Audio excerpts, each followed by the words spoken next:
And we're back. Ladies and gentlemen, welcome back to the Collegiate Star League. My name is Rapid. With me is Fekez, not Phages, like it says on the screen. How do you feel about being Phages, Fekez? Well, it is a good item, leads into a better item. So You're gonna build yourself into the Trinity Force of casters. I think we need like a third caster for that. Maybe I can be Sheen because it's the good item, and then somebody else can be Zeal because nobody likes that item anyway.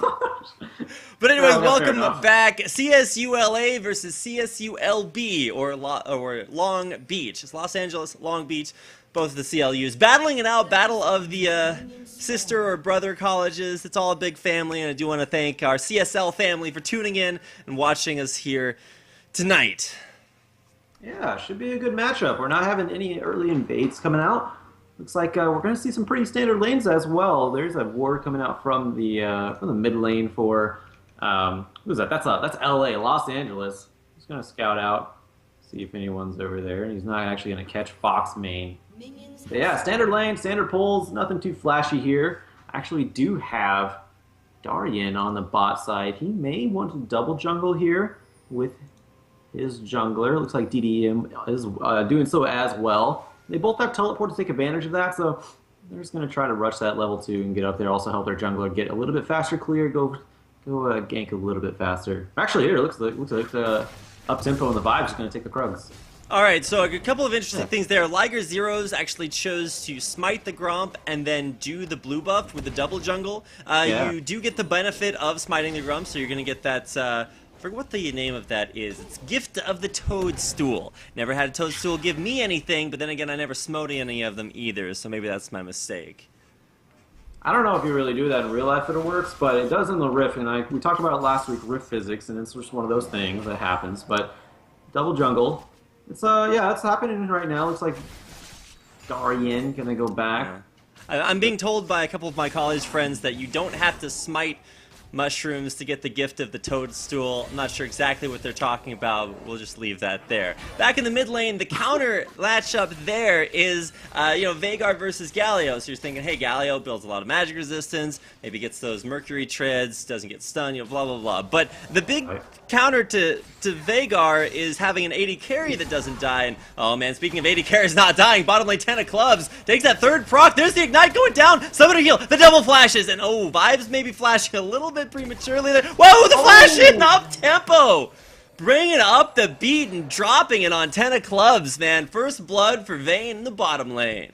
Yeah, that was Uptempo, so he got the win on that. He got the flash and heal out of 10 of clubs, but he decided to flash and get a little bit more. Nice first blood coming out from Uptempo. Nice hook by the Vibes that set that entire thing up. Running the Ignite instead of the exhaust. Hold on, we have a fight in the top lane though. Yeah, I'm not sure much of a foe. Nice slow there by the Axis, trying to block the body slam, but the repel into the air. He's not gonna come down. He's gonna go down. There you go, DDM. Picking up another kill up there. DarrYen wants to fight this, throws the axe up. We got a teleport coming in. There we go. The holy smite, resolute smite. There we go. We're smiting everything. But no, DarrYen bounce off a little bit more than he can chew. Resolute smite doesn't hit DDM. He's got the move speed. He's walking away. Panda in the box, very low on mana. Does he have another smite up? He's gonna get 2v1 here. Fox main flashing over the wall. Fox main wants it. Gets the stun. And there we go. Fox main taking down Panda in the box. Illegal in real life, but not in League of Legends. Oh my gosh, that was totally worth for Long Beach. They were able to get everything out of that. They lost. No, they didn't even lose DDM, did they? No, they didn't. No. So that was really well played. Nice teleport from Panda in the box, but I mean, Foxmane, it took so long to kill them. Foxmane just roamed up to the top lane, used his flash to get the kill, but I mean, it's still pretty worthy. Now he's ahead of his lane mate, who did not not lane mate, lane opponent. Panda in the box didn't even get an assist on that, so he pretty much just wasted his entire time up there and his teleport. So very huge gain for Foxmane. Alright, well, Fox main knows the best champions to play regardless of the game. And of course, in the mid lane, Veigar, extremely strong, but I feel like Rook, not necessarily a champion. A lot of people have had the opportunity to get smashed by enough times to really know to ban it out every game. So I do very, very well at Worlds and even draw several picks and bans. So nice to see it out here. And like we said, the big thing about Veigar is not that, you know, he can be countered in lane, whatever. Is that he can click on your AD carry and they disappear. And that's, you know, somewhat unfortunate for the AD carry in question. However, Galio also counters that aspect of it because Bulwark provides 90 magic resistant armor at max rank. So all of a sudden, your AD carry suddenly gets double Negatron cloaks. Sounds pretty good to me. It does, but I mean, it's to a point where oh, 10 of clubs needs a higher suit. Another hook coming in. There's the lantern, but with Alistar there to body block, no death sentences being handed out just yet. Yeah, getting in there just in time, but damage done to 10 of clubs. He still doesn't have any summoners up, so he needs to be very careful. Now, with that being said, Wake Up Buttercup. He didn't turn into to human form and get the cocoon. I was surprised about that, but yeah, there was going to be a body block, but still could have done a little bit more damage if they wanted to. Kind of playing it light there. But yeah, okay, so the Bulwark. A lot of magic resist to it. But this right here, okay, Event Horizon. We'll talk about it in a second after this gank. Alright, well, I was actually watching the wrong gank. I was watching the wrong jungler, but Panda in the box. One more auto attack going deep. There it is. Got it. Veigar, man, those extra AD runes he's running totally. I'm just kidding. He's not running AD. Was just enough damage on that auto attack. If that's that, what is it, Spellblade from the Mastery Tree, giving you that little boost to the auto attacks and taking down his supposed counter. Turns out ganks help a lot with that. I mean, yeah, on paper, Galio's a counter. Now, one thing also is Idol DarrYen. You have to sit there and channel it. Now, one thing about that is that if you kind of predict it, or at least know where it's going to happen, you can actually put the Event Horizon outside of the range of the Idol DarrYen and just completely stop it, which is one big advantage that Veigar has over Galio. Now, yeah, Galio does have the Bulwark, but essentially that is it. He doesn't really have much to siege with or to stop a siege. He does have Resolute Smite and Howling Gale. Or it's not even Howling Gale, it's like Gust of Wind or something like that, but Righteous Gust. But it's, like you said, it actually takes a lot of mana. He has a Chalice of Harmony, though. That's going to help him out. That also does give him his AP because of his passive. But, like I said, I think there could be better picks in this, and so far, it's been pretty true. He's died 2 times, not looking too well. And keep in mind, the first death was somewhat a series of unfortunate events going up down top lane. But yeah, bottom lane, there's the teleport coming in. Level 6. He is level 6, but way too far away. Yeah. Uptempo knows when to go back down to his turret. DDM sitting around here. He is not scouted out by a ward or anything like that. There's nothing in that bush, so he could maybe stay a little bit. But you got to get back up the top lane. That's unfortunate about TPing bottom lane for no payoff. Because now not only does DarrYen, I'm pretty sure that means DarrYen, but we're just going to go with that. DarrYen. Yeah, going to get a lot of damage on this turret. A lot of CS missed there by DDM. And yeah, that was a completely wasted teleport, and he didn't even have the lane push. Olaf can push pretty hard. Panda in the box, I should say. Wow, it takes absolutely no damage. Oh no, the idol! Boy. Nobody's worshiping that idol of DarrYen. That is not the right, not quite the right timing on that. So, nice avoidance there. Liger Zero's unfortunately though out of mana. Means Wake Up Buttercup probably won't be too scared of this. Vibes coming up. Has the lantern to pull in Vayne. Cause he get the condemn. Get the condemn down. Was dropping a sick beat there for a second, but nice Vayne kill. Second one of the game. 9 minutes in, your Vayne's already the most fed member on your team.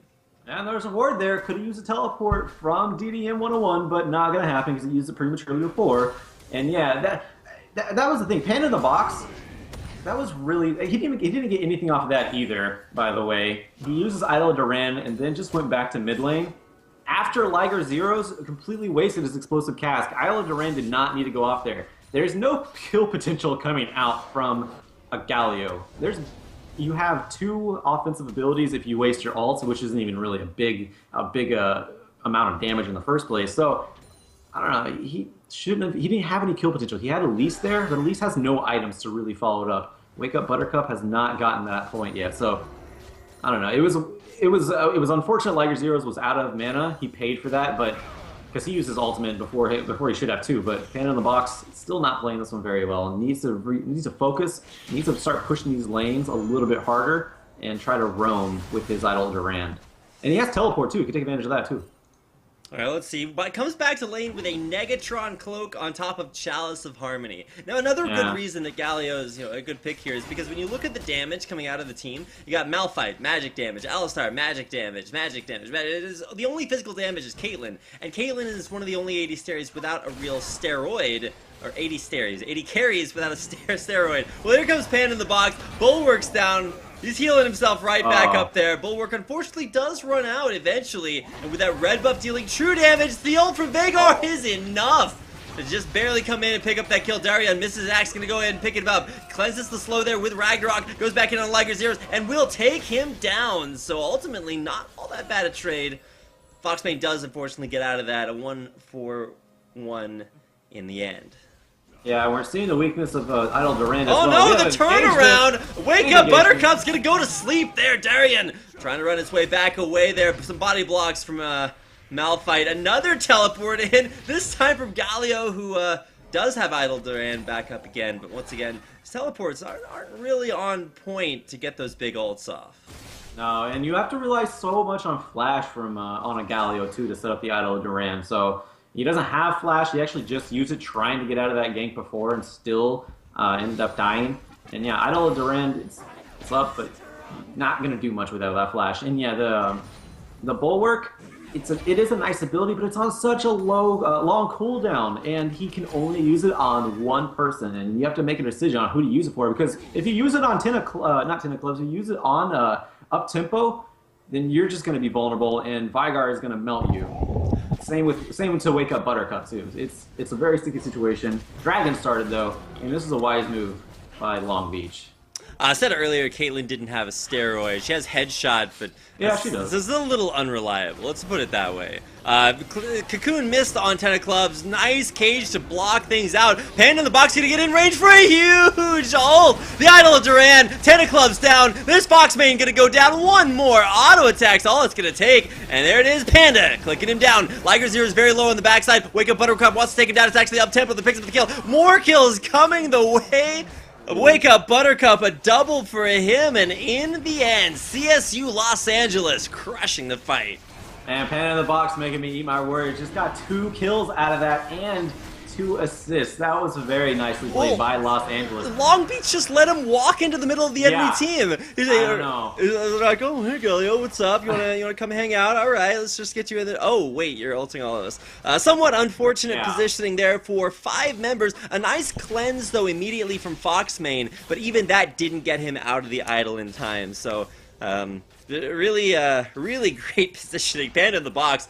Terrible first ultimate, really a spectacular second one, so maybe we're averaging things out here.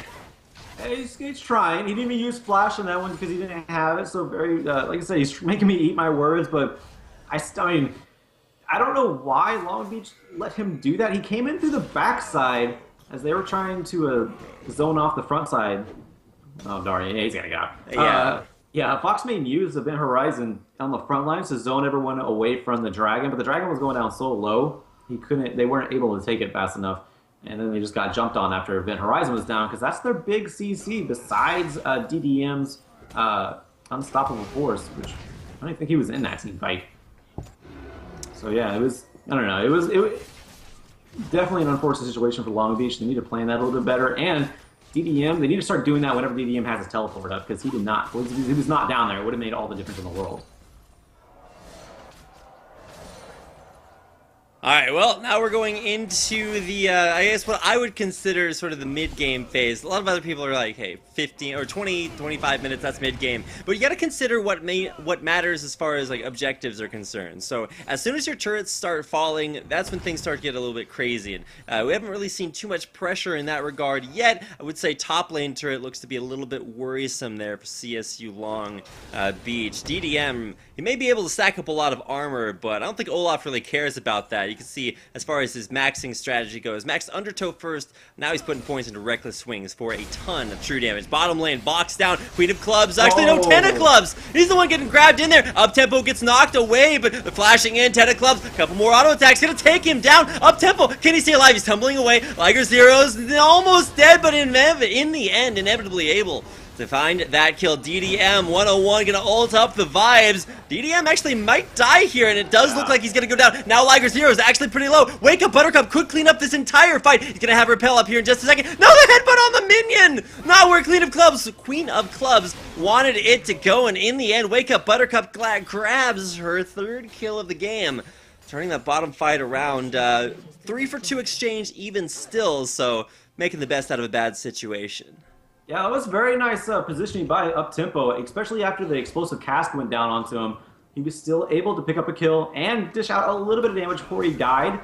And in the mid lane, while that happened, Foxmane was actually able to pick up another kill onto Panda in a box, even getting caught in the idol of DarrYen. Even with all that magic resist, Foxmane still got a kill in the mid lane. Just want to point that out because that's telling for whenever this game starts to transition into the 25-minute mark, when Foxmane is blowing anybody up he wants to with just a Q and an R, even with Bulwark on them, and Panda in the box has to use his Idol of DarrYen defensively to try to get his team out. It's going to be kind of hard for LA to really transition this mid game with Panda in the box. But so far, if Uptempo can keep this going, he's the shining light on this one right now. Uptempo and Wake Up Buttercup both doing phenomenal. DarrYen not doing too bad himself, but there's really no protection outside of the vibes again for Uptempo. So if we can get a really nice explosive cask from Ligar Zeros or a nice unstoppable force from DDM, Foxmane just needs a flash into the back or even Event Horizon and zone off the team. Oh no, that minion just got completely destroyed. Grabbed in and then taken down mercilessly by Vayne. But yeah, like you were talking about, I guess ult-centric does describe kind of both situations, both teams. For CSU Long Beach, they really just want to get the big Malphite ult into Veigar stun and ult there himself, and oh, now Uptempo might be in a little bit of trouble. Double tanking up those turret shots. Summoner heals out there as well. Exhaust being used. Teleport coming down though. This is going to be Olaf. He's going to be driving right through the turret. There's true damage on a Queen of Clubs who just explodes. That's one way to pick up a couple of kills. A big turnaround, a turret kill, and even more coming down as they push down the bottom lane. DDM there for moral support, but even he might not be enough. There's a Cocoon. He's taking a lot of damage. Looking stunned up against the turret. More damage than the Uptempo. Narrowly able to find that kill. Needs to micro himself carefully away. Saved by that lantern, just barely alive. And what a turnaround here for CSU Los Angeles. Huge team fights on both turrets. Los Angeles are doing a great job playing to the comp, picking off members after member, and a nice turret dive in the bot lane. You can turret dive early with Elise, and it works just as well at 17 minutes, no problem, especially when you had an Olaf teleporting in. Elise was able to get in there, turret dive, take up a little bit of the turret shots, and then just repel out. No problem. They ended up getting that turret. Uptempo got a few kills as well and stayed alive. That is just what Los Angeles needs because they are playing their pick comp very well, and it's working out. And you saw Long Beach, they're kind of having some trouble getting themselves together. Even Foxmane was over there. Couldn't really make much of a difference. Long Beach having some struggles in a couple of different areas. Number one being top lane, about 40 CS lead for DarrYen. That's pretty devastating. Lantern not actually taken, and now Five's actually in a little bit of a rough spot, but he knows he's got some backup coming in. Queen of Clubs looking to get Cocoon, narrowly dodges around the corner. A scrying orb. You have to land your skill shots to get the pick comp working, but they did zone out the dragon, so they're starting it. Yeah, at least tanking up the dragon there. Spiderlings don't actually tank it up too well. Now, Kalen, whoa, immediate condemn. Beautifully played there by Uptempo. He's kiting right into Kalen, though, so needs to tumble back away. Foxmane ult him, but he's got just enough damage. Look at that bulwark. It's so good, but the true damage from that Chilling Smite able to take him down. That means the rest of his damage, not actually a lot left here. CSULA dropping like flies. Liger Zero, the body slam back in. Trying to stay alive there. The repel that comes down. It's Wake Up Buttercup turning it back down again with another, well, shutdown. A lot of downs here. Oh, did he have flashes right into the Cocoon?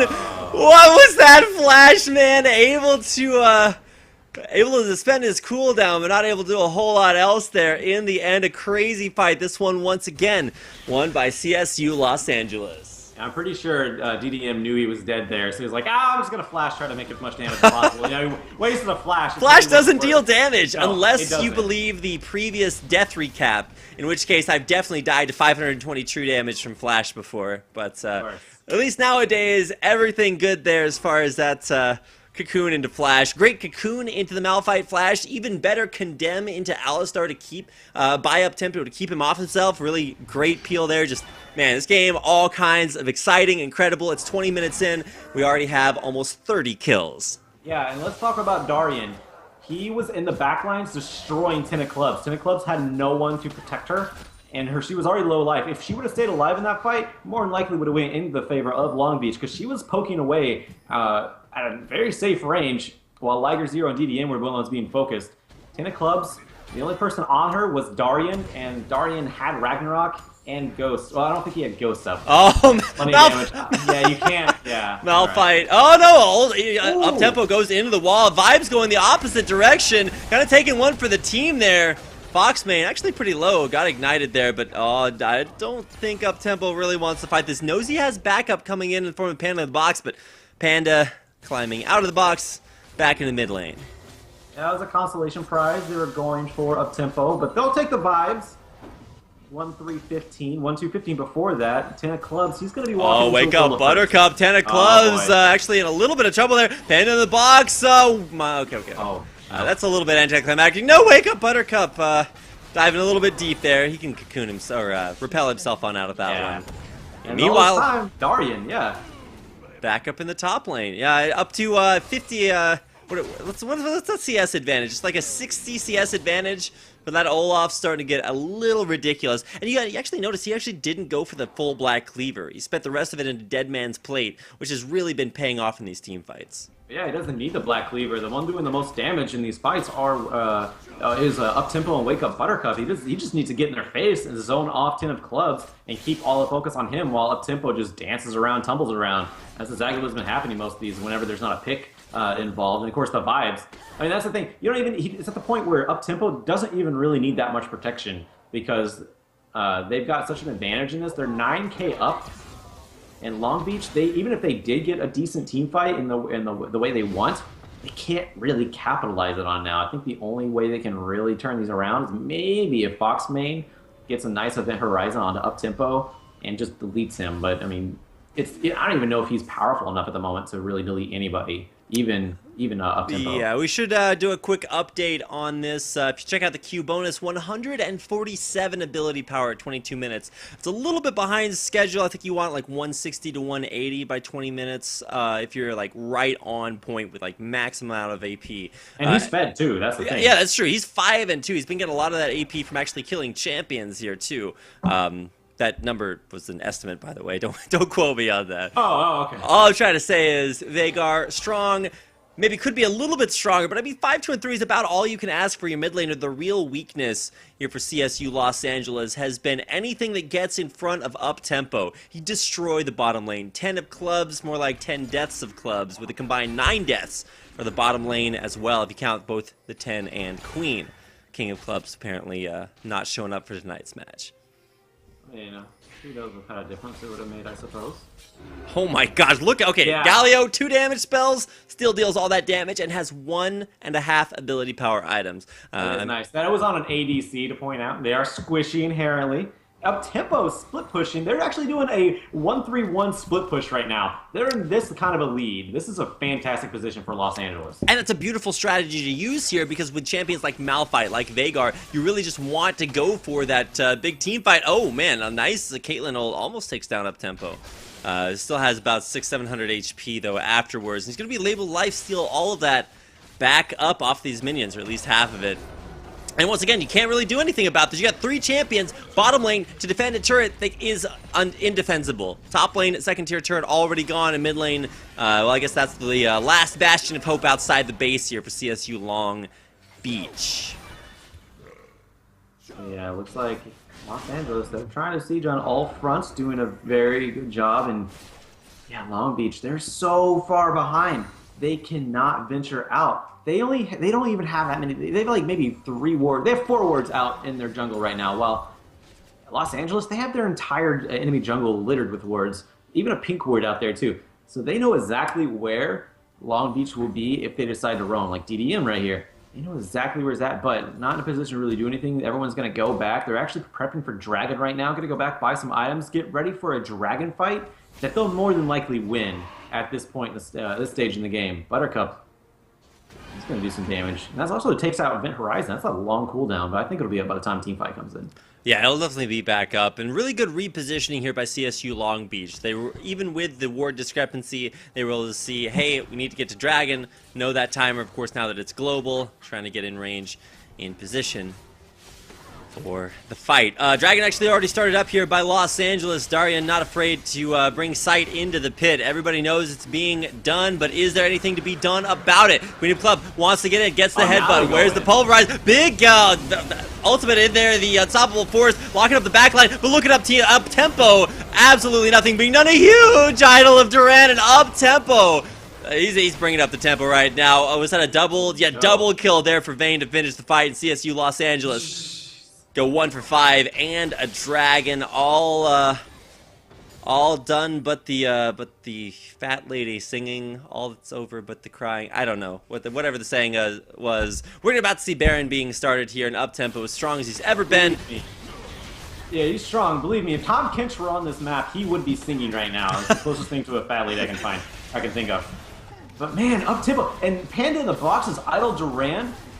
Fantastic. Like, I was dogging on him earlier, but he's really showing up. He actually had flashed in properly for that idol of DarrYen. Did a great job because it almost looked like Long Beach was getting where they wanted to. But I want to throw out a quick, not necessarily a stat, but if you look at the itemization here on CSU Los Angeles, they have 1, 2, 3, 4, 5 Spectre's Cowls in a row. One of them already turned into a Banshee's Veil. You also have Locket of the Iron Solari. And oh, by the way, let me just give a quick rundown recap if you guys missed it when I said it the first time. Oh, nice steal on the blue buff for Foxbane. He's trying his heart out, but he deals ability power damage. You got AP, and only Caitlyn, steroidless 80 carry, not necessarily a good way to deal with a team that's stacking all magic resistance. So, going to be very, very difficult to deal damage here as this game progresses, especially now that these Baron buffed minions are going to be taking even less magic damage. Yeah, and whenever you shut down a lane, I mean, 10 of clubs, he came out of that lane 0-5, maybe 0-5-3, I'm not even sure. He's now 1-6-3. That means Los Angeles has nothing to worry about. They don't even need any armor because 10 of clubs clearly has not been able to get into a position to really take advantage of that. And one time that he did, he got zoned off by DarrYen, who just destroyed him. So, I mean, very tough position for Long Beach. It's at this point in the game, they need to start thinking about game number 2. It's a best of 3. They have a chance to come back, adapt, fix their mistakes, and it's best at this point just stall the game out as long as possible. Hope you can find an opportunity, but all that time, hold on, we have flash engage. Yeah, nice by Olaf in the top lane, still split pushing, look at Uptempo, he's got the bulwark, he's taking absolutely no damage. Huge idol of DarrYen again, but it's not going well here for CSU Los Angeles. Uptempo does take a lot of damage there from Caitlyn, but even 10 of clubs can't kite back far enough. A nice event horizon there to stun things out and maybe stop the fight, but the fight's not stopped in time as now CSU Los Angeles crush it 4 for 1, and only Foxbane left alive. And this is how you have to think about what you do next game. I don't think Panda in the box, if they ban out Galio, I would be extremely surprised. Galio is a huge pick right now. I mean, as far as this game is concerned, but he's the biggest. Oh wow! Okay, well, that was a death in true Veigar fashion, he walks up and somebody dies. Unfortunately, with an ultimate down, not available, he will not be killing anyone else here. Trying to get some damage on Uptempo, takes off half his HP. Uptempo chain CC'd into oblivion. Okay. With positioning like that, yeah, you're probably not lasting too long. Ult and ghost away for DarrYen. He definitely wants to stay alive this time around. Red buff up if he wants it there too. Maybe go for the drugs first, get some life steal, then swing around, maybe kill Liger 0. Yeah, crucially enough, even though the Reckless Swing costs 103 health, if you activate your Vicious Strikes, you actually heal for 110 health. So, oh wow, nice flash from WakeUpButtercup. Definitely awake there, able to flash away from the Malphite ultimate, repel the Caitlyn headshot, and narrowly survive with his life. Really good mechanical play there. He used 2 ultimates to do that. Now, they did get a flash out of WakeUpButtercup, but I don't think he really absolutely needs a flash. I don't think he's going to be looking for any flash cocoons underneath the Nexus turrets. So, I mean, it's still kind of... It's still pretty telling on how much you have to use just to shove somebody out of your jungle. They didn't even get a kill. Just shove somebody out of your jungle. So they got a little bit more time in this game. They stalled out a little bit more, especially with the overzealous play from Los Angeles inside the base, underneath the Nexus turret, so those lasers of death. It gives them time, gives Long Beach time to think about the next game. That's what I was referring to earlier. You need to be able to adapt to this, because Galio, yeah, he's a good pick, but still, you could use somebody else there. And or no, not Galio. Galio's a great pick. I was saying he's not worth a ban, in my opinion. He's been great. Yeah, and especially with the way that red blue side work with first pick, second pick idea, you definitely don't want to be giving away too many bans on things like Galio. Yeah, and that's exactly. There are so many bans. You have Mordekaiser, you have Darius, which were all up, and you also have Karthus, which was banned out as well. Lulu, if they wanted to go with that to try to protect Uptempo even more, there's so much that you could get. Uptempo decides he loves tanking turrets. Queen of Clubs needs to ult to just stay alive, but there's a true damage from Silverbolts. It does heal himself up there. He's staying alive as long as possible. Man, he definitely deserves the godlike Foxbane, trying to take down anyone. A huge 4-man unstoppable force, but an even bigger idol of DarrYen, taking down everyone. No survivors. Oh, man. Not just something that Fezzik would say from Princess Bride, but also the truth, the reality of CSU Long Beach as they get aced perfectly 5-0. CSU Los Angeles closes out game number 1, or a best-of-3 series here in the CSL's 2015 season. Yeah, and Long Beach, okay, so we're going to get in game number 2. We're going to see what Long Beach decides to pick and ban. I believe Uptempo's Vayne is worth it. Maybe something. I mean, obviously, maybe WakeUpButtercup's Elise, and Elise is a good ban all around. We'll see what they pick up here. We're gonna go ahead and get into game number 2 pretty soon. Throw it over to Reed for some advertisements possibly, or some just send us over to a commercial break. One of those. All right. Yeah, we are actually gonna head to a quick commercial break. So enjoy your brief commercials and get ready to enjoy some more League of Legends. We've got game 2 between Cal State Los Angeles and CSU Long Beach coming up next.